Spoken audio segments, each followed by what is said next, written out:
Bu videodan keyin sizni hech qaysi konsalting firma aldolmaydi. Chunki bu videoda sizni Turkiyaga yuboradigan ba'zi bir konsalting firmalarni yoki shaxslarni sizga aytadigan 3 ta yolg'onini aytib o'tib ketaman. Birinchi yolg'on bu: Turkiya davlat universitetlari sizdan yo'l sertifikati talab qilishadi deyishadi, lekin aslida juda ham ko'p davlat universitetlari sizdan hech qanaqa yo'l sertifikati talab qilmaydi. Ikkinchi yolg'on: davlat universitetlariga ariza topshirish uchun $300 universitetga pul to'lashingiz kerak deyishadi, lekin aslida juda ham ko'p davlat universitetlari hech qanaqa ariza uchun pul talab qilmaydi.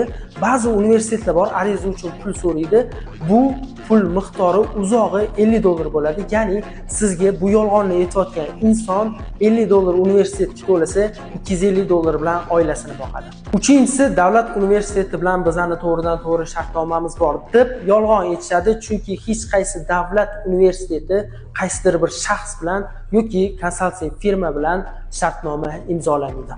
Agarda siz bunaqa yolg'onlarga ishonib qolsangiz, ota-onangizning ishonchi sizga qolmaydi, chunki siz bunaqa va bunga o'xshagan yolg'onlar bilan Turkiyada o'qiy olmaysiz va 1 yilga qolmasdan O'zbekistonga qaytib kelasiz. Eng yomoni, ota-onangiz yonida yuzingiz yorug' bo'lmaydi.